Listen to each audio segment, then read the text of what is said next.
All right.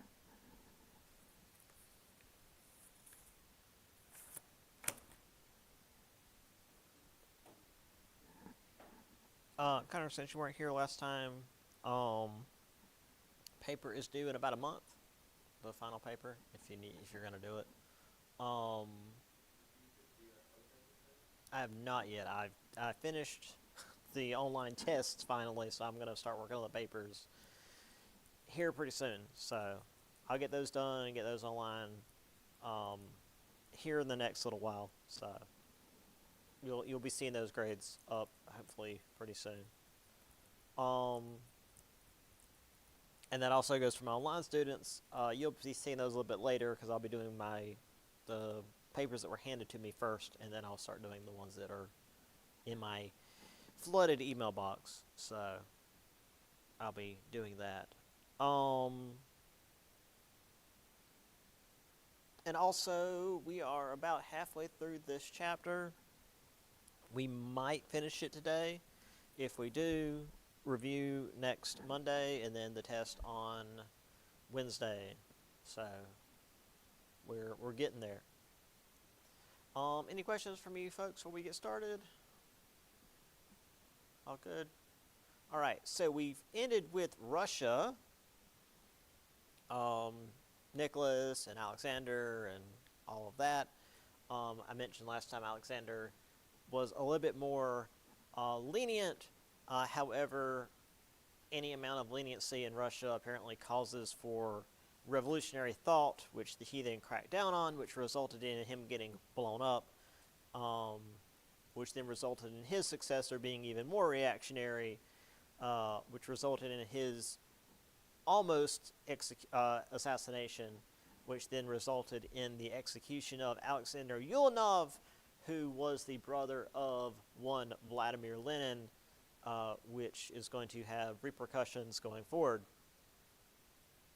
So here we have the assassination of Alexander the Alexander II, by the People's Will in the bombing attack.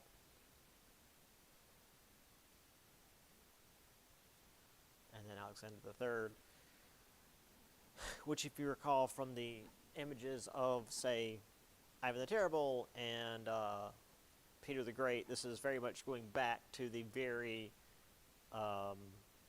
Russia-centric big beard thing. Let me make sure that my thing's running here before we get any further along. Yes, okay. All right, on to the Victorian era. So, due to the Industrial Revolution, we have increasing wealth in this new middle class in Northwestern Europe, and Britain especially, which created a new culture and society.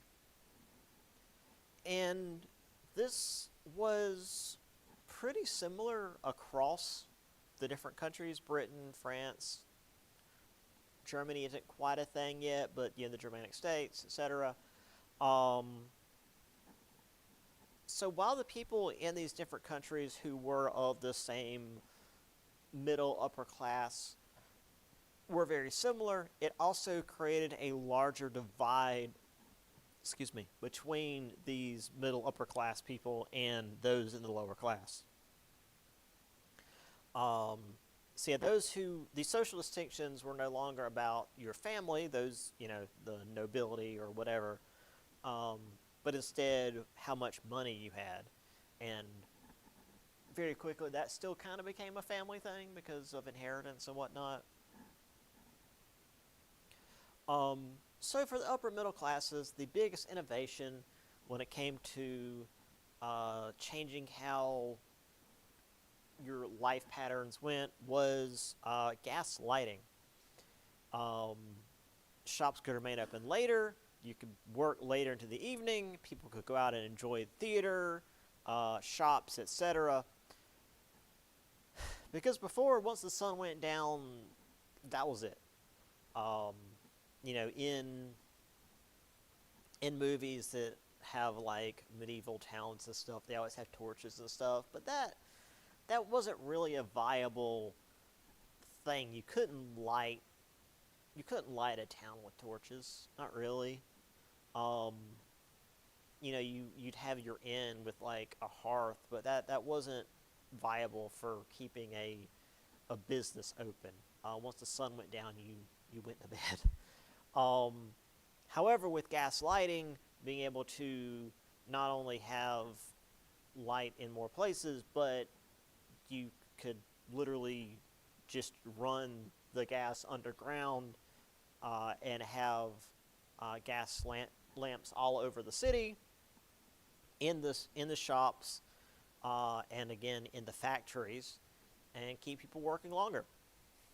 This is a very nice image here of a very maybe Jack the Ripper uh, photograph of a guy standing in the fog next to a uh, gas lamp. Again, this being well before electricity.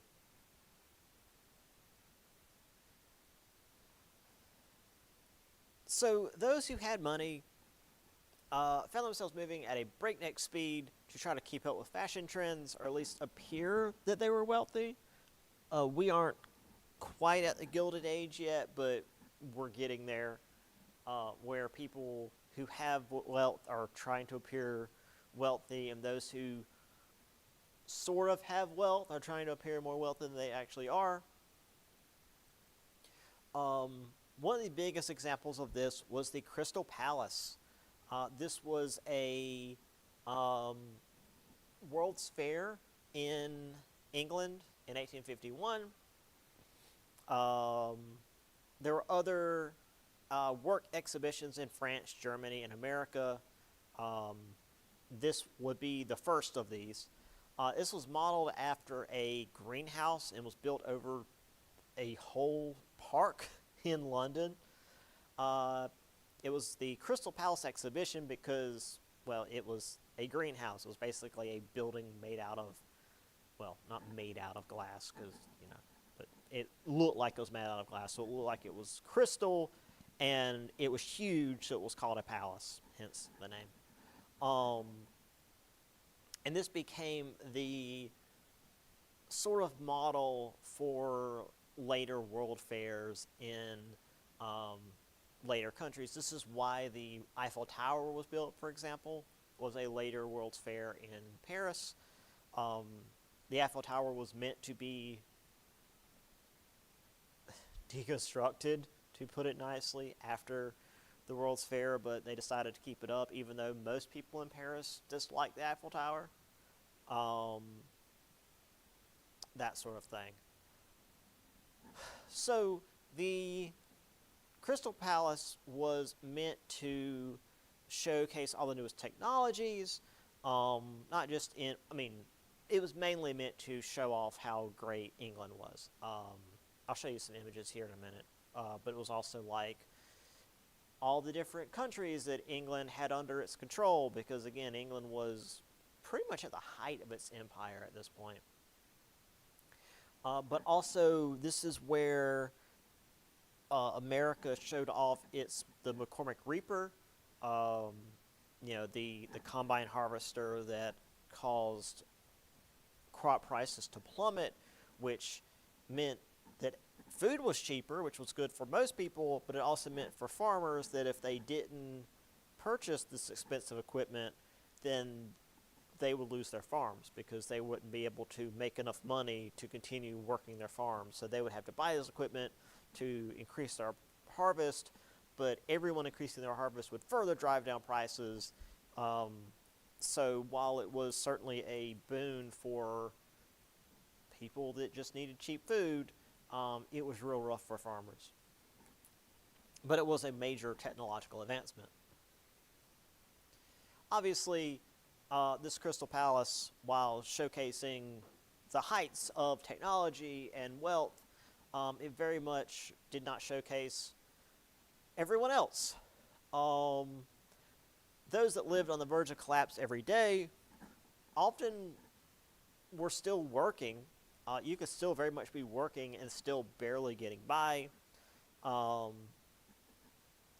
Working in a factory would keep families alive, but there were very few, if any, social safety nets. Um, as I've said multiple times, if you were working in one of these factories and got hurt, if you got your arm caught in a machine and what was torn off, cool, you don't work there anymore, bye. No kind of workman's comp, no kind of uh, anything. You just don't work there anymore. If you get killed in the factory, they throw you in a hole. Your family doesn't get any kind of compensation. They just starve.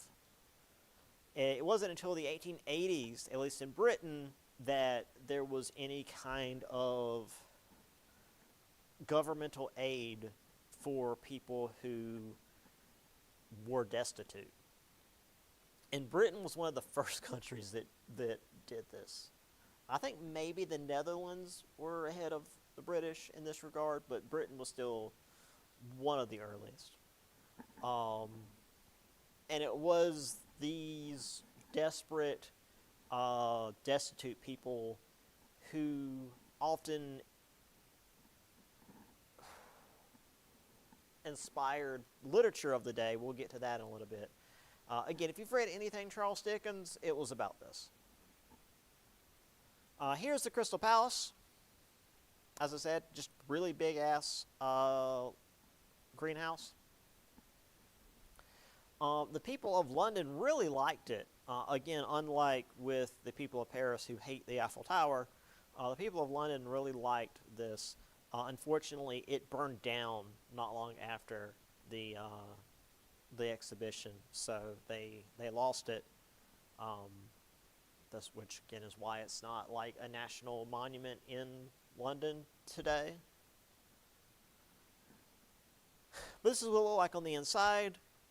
Again, it reminds me of like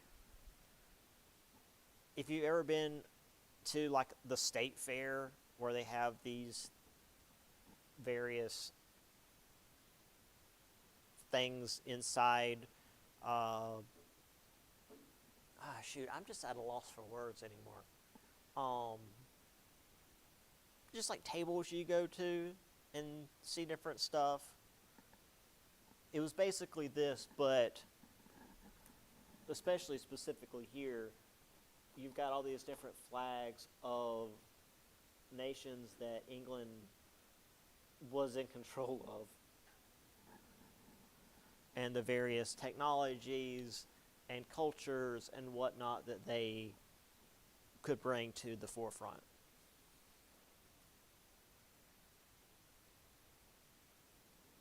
All right.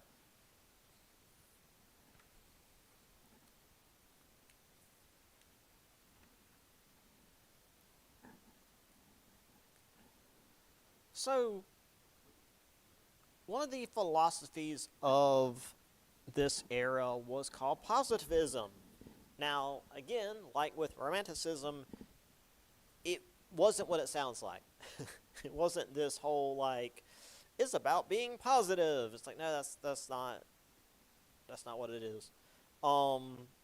It was a philosophy of order put together by Auguste, whatever, Mr. Comte. As with most philosophies, one of its main ideals was simply to reject the previous philosophy. That's how many things you'll see throughout history. It's like, oh well, the thing that was before is dumb and bad, and we don't like it. Mankind should concentrate on the questions that could be answered. Again, unlike with Romanticism, where it was like, oh, things are unknown, but that's fine, and we should dwell on that. And it was more philosophical. While, again, positivism is philosophical, a positivist was, for example, Charles Darwin, who used the Essay on Principle of Population by Malthus, who, if you remember Malthus from the previous chapter, who did the whole like, people are going to starve, so why don't we just let the poor starve so that everybody else can eat? Um,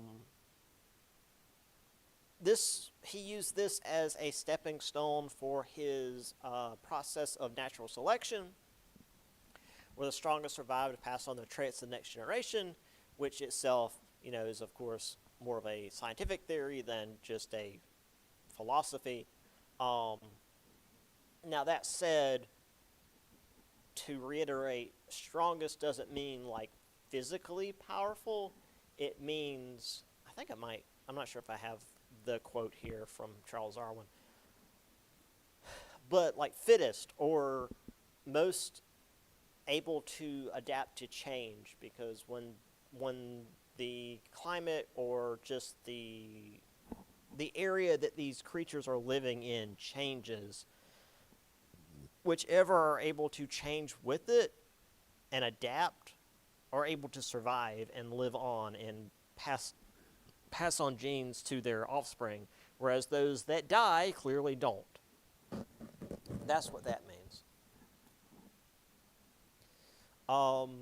There's also positivist literature, which was realism, describing the world around them, as opposed to going to exotic or historical settings, which again, as we saw with previous literature, one of the more realistic literature was a guy being stuck on an island, which was more realistic than what was before, which was, freaking Odysseus and whatnot. As I mentioned before, the literature of the day was Charles Dickens, where it was just literally people living and dying in the world around him.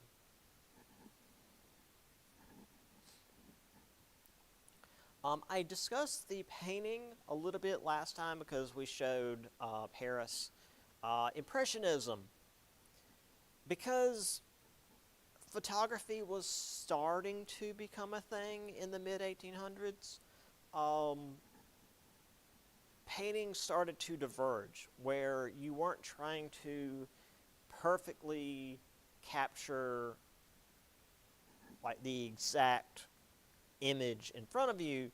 You were instead trying to reflect what was being seen by the eye. So things were more blurry. It was, well, I'll show you more in a minute. It's still very pretty. I really like Impressionist painting. There's a bit more emotion to it. There's a certain point in painting where I do get to where it's like, okay, I don't get what's going on anymore, where it's like, it's a blue square and a yellow circle and it represents my abusive father. It's like, what? What? Why? How? And in music, operas about common people were becoming the norm. However, the example they use is Richard Wagner and Norse mythology, which was very controversial and energetic. And if you know anything about Norse mythology, it's real sexual. And yeah, people weren't so sure about that in the Victorian era. Loki fucked a lot. We'll put it that way. Yeah. So, Charles Darwin, we know what Charles Darwin looks like. It's actually a really high-resolution picture of Charles Darwin for the day. Here we have Charles Dickens.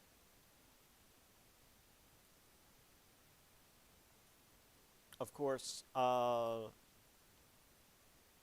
Starry Night, a very famous Impressionist painting.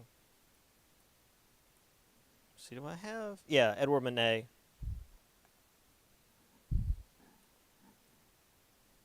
And then The Scream, again, another very famous image. Which, this one is less like what is being seen and more what is being felt. This is kind of this is just the response to the chaos of industrialization. And this is an image that I was introduced to when I was taking this class as a freshman, sophomore. Um, this is I believe, a sunrise in the port of London. So you've got, obviously, the sun in the background, but it's being really heavily obscured by all the smog of the various smokestacks from the the industrial factories. And within the smog, you can see the sailing ships, in addition to the more modern ships, but also closer in, and in addition to like the reflection on the water, which is very choppy because, that's what the reflection of the sun looks like on the water. You've got these little fishing boats out on the water. And the one here you can barely tell is a fishing boat, but that's what it looks like further out. And then here you've got, two guys on the fishing boat. But yeah, this is, because again, like, these are just shadows almost out in the smoke. But it's really good. It's a really nice picture of what you would see if you were looking out across the bay on a hazy morning.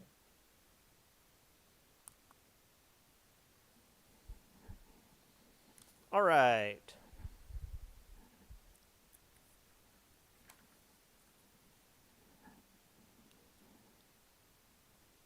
So, there were some issues happening. As we mentioned with this whole nationalism thing, while it was bringing certain groups together, in the larger empires where there were multiple ethnic groups, they were trying to make their own nations. And the ethnic and nationalistic pressures in the Ottoman Empire was causing problems. This became known as the Eastern Question. Basically, everyone in Europe knew that the Ottoman Empire was going to fall apart. There was very little doubt that that was going to happen. The Ottoman Empire was not strong enough to overcome the struggles within it. But the concern was what was going to happen when it did fall, because that was going to cause a power vacuum. Somebody was going to take advantage of that. Granted, England, France, and Russia had all worked to destabilize the region. They had been running railroads through there, had been doing pretty aggressive trade, so they had been making it worse. However, Russia had been actively taking land from the Ottoman Empire to, quote, protect Orthodox Christians, which is to say Russia was just taking land from the Ottoman Empire because they could. That had very little to do with protecting Orthodox Christians, because there weren't a whole lot of Orthodox Christians living in a land that had been Muslim for 1,000 years. So, eventually, Russia declared war on the Ottoman Empire.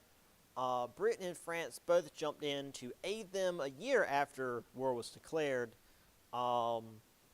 because they were concerned with Russia gaining too much power in the region. Also, if Russia just took over the Ottoman Empire, they would have access to lots of warm water ports, including like a big chunk of the Mediterranean Sea, and France and Britain didn't want that. Also, just to mention, France and Britain are working together in this, and that's weird. The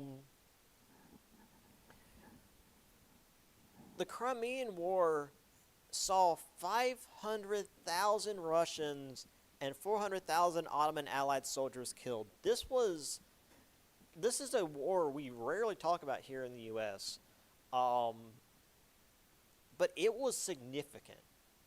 it was a really rough war. Um, it was also extremely well documented.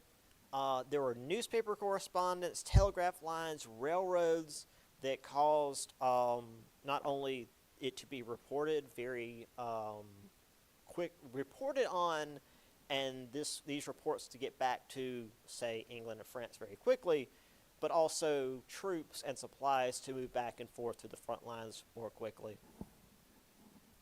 This was a this was one of the first modern wars in between European powers. This was not quite what they were going to be getting into with World War One, but it was close. So while Russia was defeated, Austria refused to join in. Now, Austria obviously didn't want to get involved because that would mean they'd have to deal with France and England, and also Germany might side with France and England, and they have to deal with that again. However, this meant that Russia would not help Austria in future conflicts when, say, Italy and Germany wanted to create their own nations and fought Austria for them, and normally would have had Russia to back them up. But because of the Crimean War, Russia just left them to their own devices. So, while the Crimean War, besides getting a lot of people killed, didn't do a whole lot in terms of shifting things on the map, it had a lot of important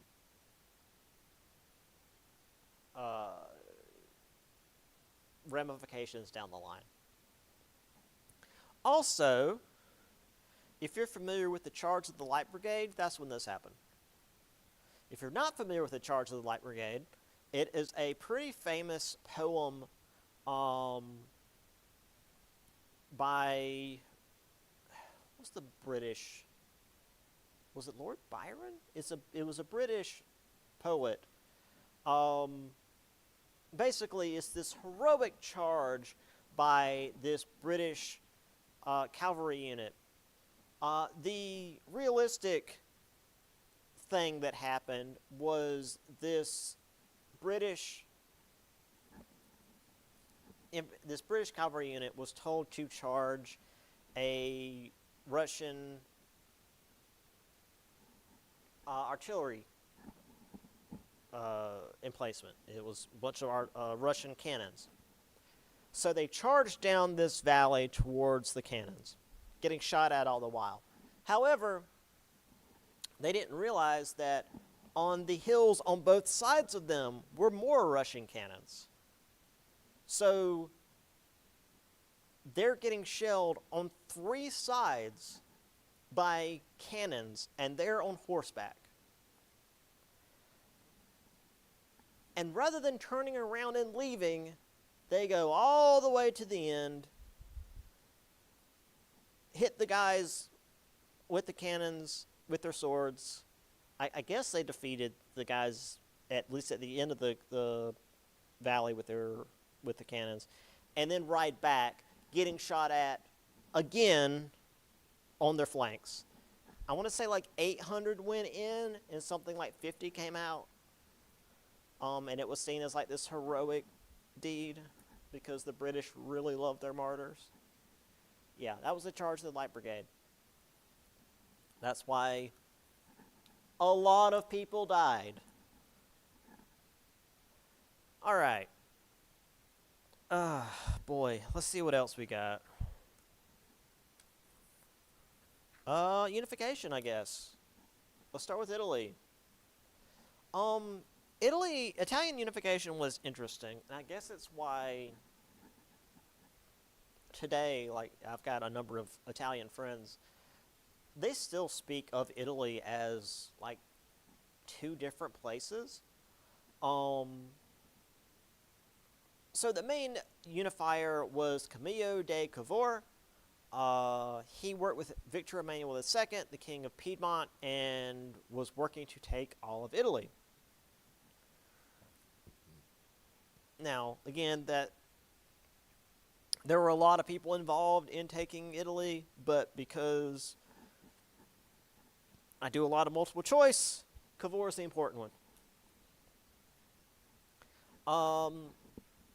So they worked with France to push the Austrians out of Lombardy and gave France Savony and Nice because, hey, you can have this bit of land we're not going to use anyway.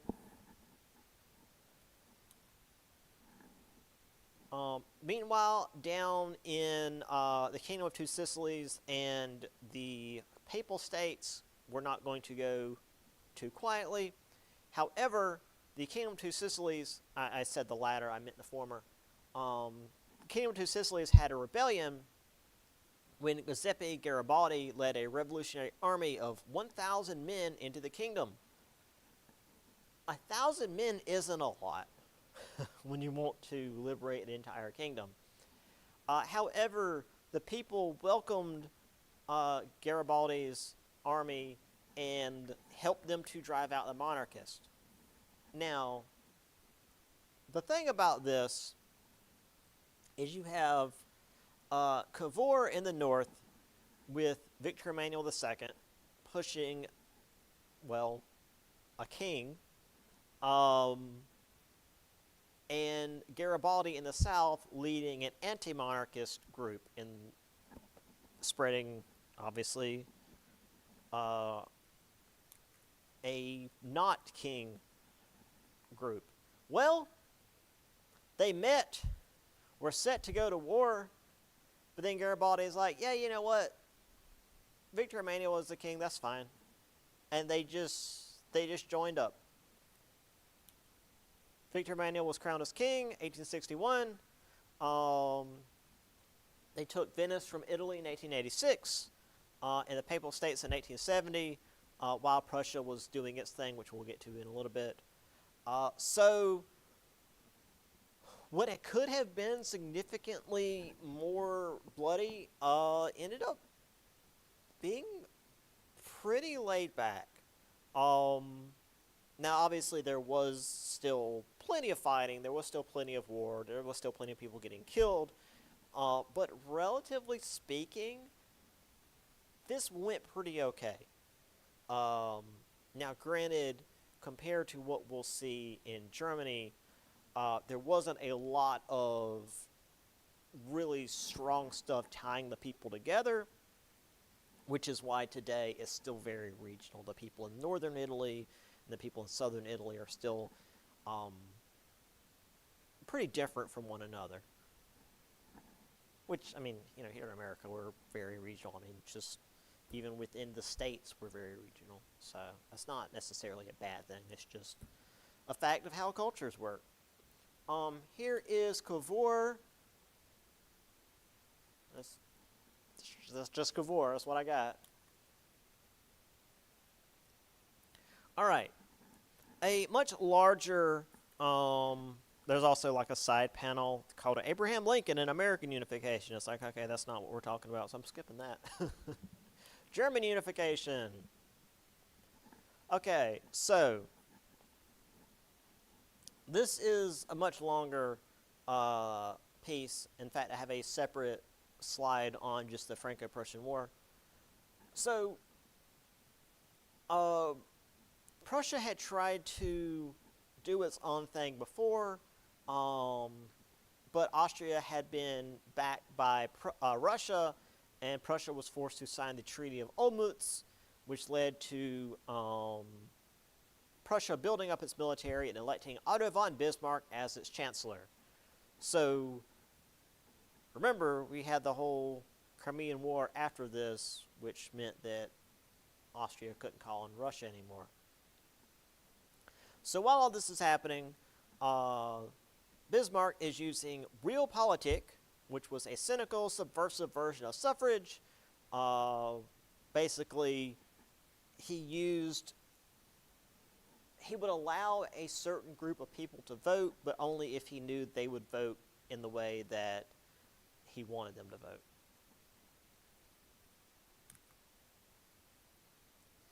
Um, 1864, after rapidly building up Prussia's industrial base.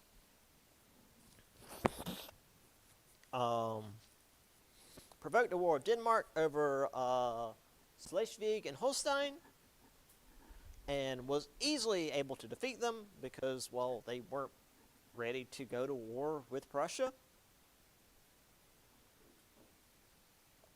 1866, there was a 3-week war against Austria.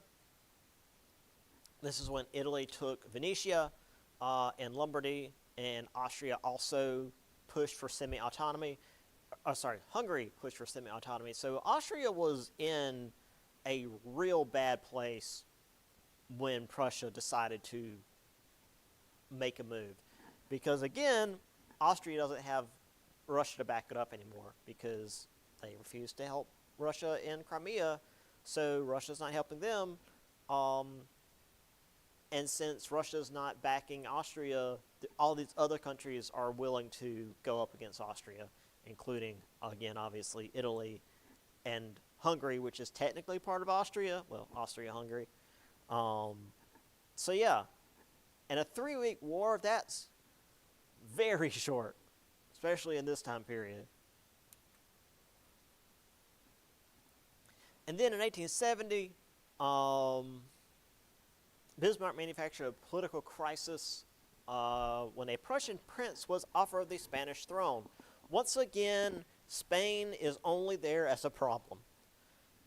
So essentially, the Spanish ruler died. There was no heir in Spain. And because everyone all the rulers, I should say, I don't want to be too broad, all the rulers in Europe are inbred.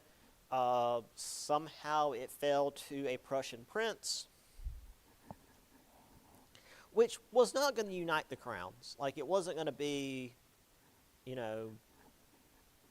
Kaiser Wilhelm was going to be the king of Spain and Prussia. However, Napoleon III, emperor of the new French Empire, demanded that the prince renounce his ties. Kaiser Wilhelm I was, meanwhile, at a spa in Ems because, again, these rulers are busy just goofing around. He got the telegram and sent one back, which was basically saying, okay, yeah, cool, we're not going to worry about it. We don't want the Spanish crown anyway. However, Bismarck got it before it got back to Napoleon, edited it, and sent it, and leaked it to the public. Basically, in the leaked version, it made it seem like Napoleon was insulting the Kaiser and also basically all the Prussian people. And then in the version that was being sent back to Napoleon, the Kaiser was insulting Napoleon and the French. Basically, he as it says right here, manufactured this crisis to make Prussia and France go to war. And then he instigated the war. And then they went to war, and Prussia beat the crap out of France. Absolutely beat the crap out of France. France had to pay a 5 billion gold franc indemnity, also lost Alsace and Lorraine. I've got a whole separate slide on the Franco-Prussian War because it's a heck of a thing. Here is Otto von Bismarck, who, again, basically ran Prussia while technically, the Kaiser was in charge. This was the guy calling all the shots.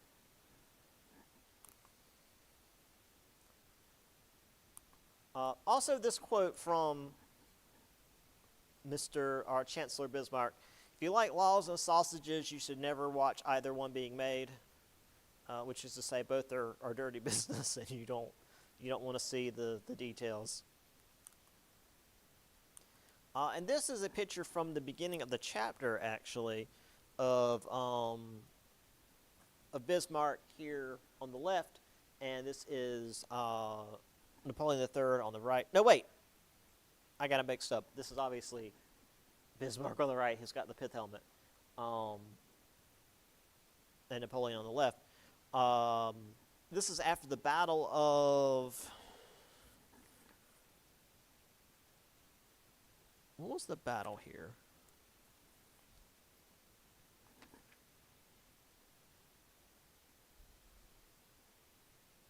I'll get to it in a minute. It's literally in the next thing.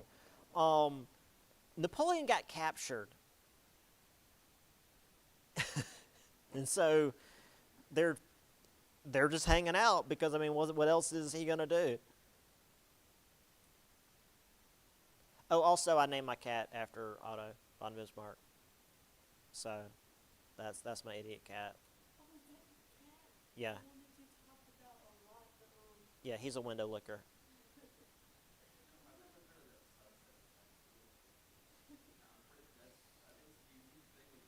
He was a window licker.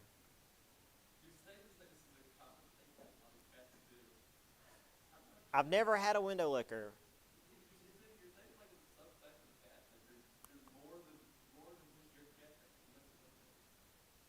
I've never had one before him. Yeah. Anyway, Franco-Prussian War. Let's see. Right. So, as I said, the Prussians beat the crap out of the French, and here is why. The Prussians had prepared for this war substantially. They had actually issued the world's first dog tags. So if a soldier was killed in battle in such a way that they were unrecognizable, because they were using weapons now that could render a human body unrecognizable, they would have identification on them. However, the French remained complacent. They felt that their troops were seasoned and had superior marksmanship. However, they had not really... I mean, I guess they had been in war in, like, Crimea, but not much since then.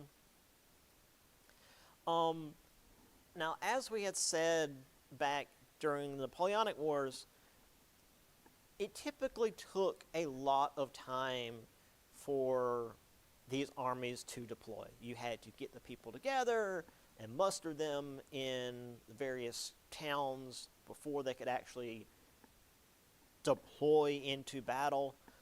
So it was expected to take 7 weeks for Prussian forces to actually be ready to deploy into France. However, Prussian armies were on the French border within 2 weeks. That is a full 5 weeks early. That is a month and an extra week earlier than the French were expecting. By mid-August, most of the war was fought on French soil, so very little of the war was actually happening in Prussia. Interestingly, Prussians actually had a terrain advantage because most of the French troops, or I should say all the French troops, were given maps of Prussian territory because it was expected they would be fighting in Prussia. So even though the French were fighting in France, all the maps they had been given were of Prussia. So they were fighting on land that they weren't really entirely familiar with.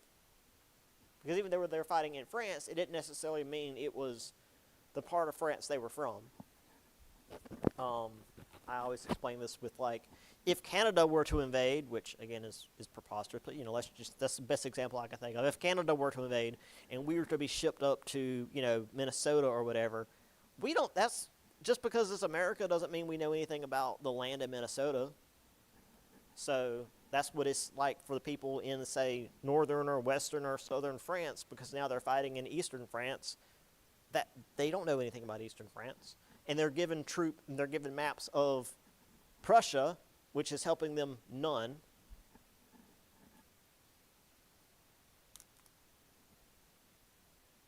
Hundreds of thousands of French troops were taken prisoner, including Napoleon, at the Battle of Sedan on September 2nd, which became Sedan Day in Germany, which is now a national holiday. Hey, remember when we took the French emperor captive at the battle? That was great.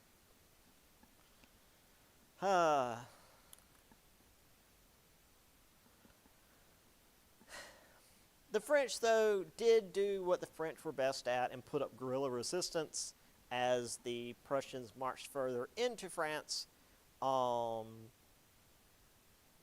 began encircling Paris, but it was guerrilla warfare at best because, again, once Napoleon was captured, well, we'll get more into that in the next slide, but basically once Napoleon was captured, the empire was considered dead and the Third Republic was a thing, but then as soon as the Prussians began marching on Paris, all the leaders of the new republic fled. So the people left protecting Paris were just like the local militia. Yeah, France is weird. Anyway, I think this is the Battle of Sedan. It's real chaotic. People firing out windows and stuff.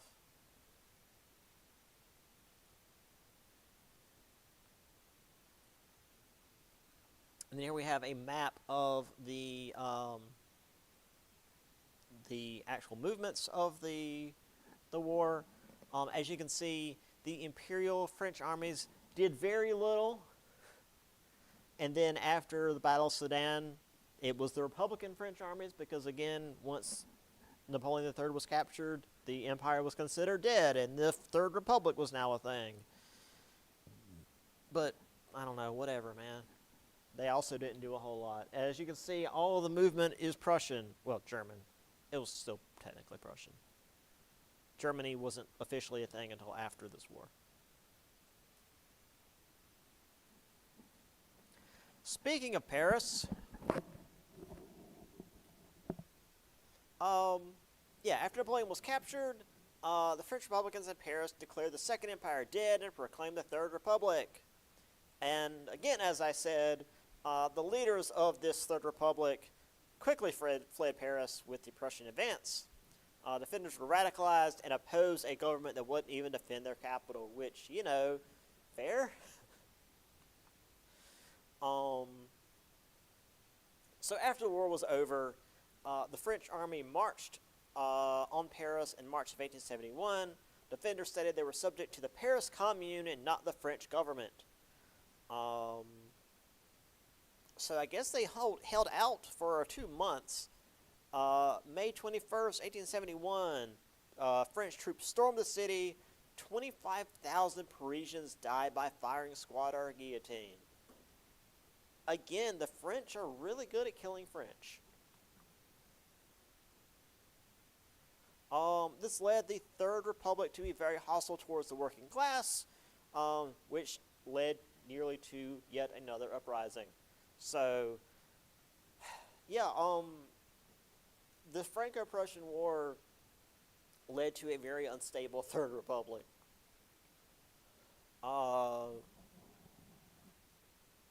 So, while France was a revolutionary power, it allied with reactionary Russia in order to contain Germany. So while France was ideologically opposed to Russia in pretty much every way, they were both terrified of the potential power of a unified Germany. So they allied themselves, and this would be a major part of World War I, was Russia and France being terrified of what Germany could potentially do.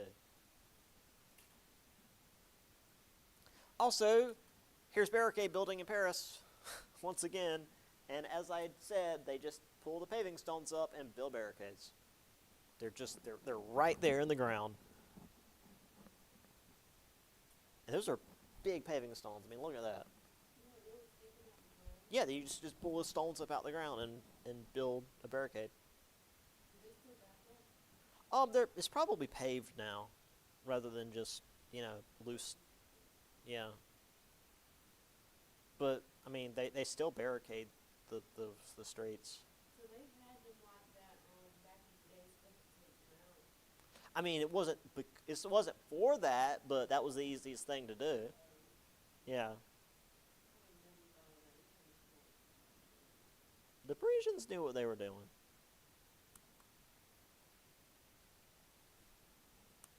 Back to Germany. So while Germany had won, it still had its own issues. Um, there was still a large Catholic minority, which was a problem for the large, or for the conservative Protestant majority. So Bismarck engaged in Kulturkampf, which is to say culture war, to reign in religion, which, um, as you can imagine, based on the name, wasn't great. However, he was less successful in destroying the socialist parties. By 1890, Kaiser Wilhelm II legalized the SPD, or Socialist Democratische Party Deutschlands, which is the Socialist Party of Germany, which became the largest socialist party in Europe. And see, I've kind of mentioned this before when we talked about like Marx and whatnot, but Germany, being a highly industrialized nation, was the kind of nation where a socialist uprising was supposed to have happened, because it was meant to be the industrial workers that did it. The socialist, Bolshevik Revolution, I should say, in Russia wasn't what Marx was envisioning. So while Bismarck was a Junker, which is to say a conservative landowner, he did push a number of liberal reforms. However, Kaiser Wilhelm II was becoming increasingly erratic, probably being inbred, I don't know, because, well, France and Russia are allied against yeah. France and Russia are allied against Germany, and Bismarck saw the writing on the wall that if Germany were to go against both of them in a war, it would destroy Europe. So he was cautioning against being overtly aggressive, and Kaiser Wilhelm just dismissed him, and continued to focus on this encirclement and the potential of a two-front war, which is going to happen. Here is the Kaiser.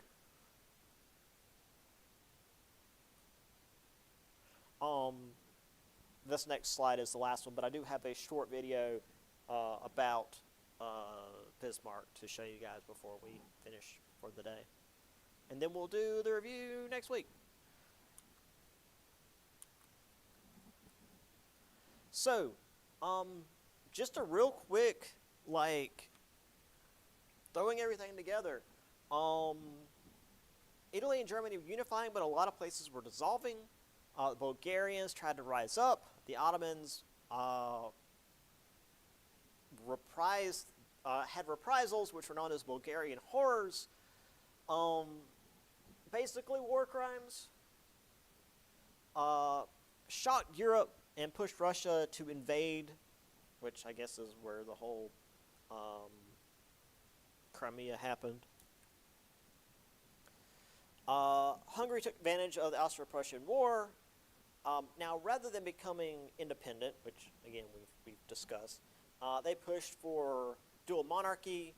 Yeah, I talked about this before already, where Hungary was independent in everything but emperor and minister of war. So they had their own currency, they had their own like traffic laws, they had their own trade laws. Everything was completely independent, except for they had the same emperor, and if Austria went to war and Hungary went to war, and that was it. But as we've seen, even though Hungary was basically independent of Austria, there was still lots of issues within this large multi-ethnic nation. Czechs, Croatians, Southern Slavs, and I mean, we'll discuss in the next chapter, like, nearly a dozen different ethnic groups within Austria-Hungary that all wanted their own nations. So it was a problem. And whenever any one of these groups would come to power, they tended to engage in ethnic cleansing against the other groups. And if you're not familiar with what ethnic cleansing is, that's genocide. That's just another word for genocide. They would wipe out everyone else that wasn't them. So yeah, real quick before we go, because we do have about 15 minutes, and the video I'm going to show you is real short. Obviously, for my online folks, I'm going to have to end it here, but I'll post the video up on Blackboard. And also for my online folks, before I end, just FYI, we are going to do the review next time, so make sure you pay attention. And then the cast will be on Wednesday, so yeah, I'll see you guys.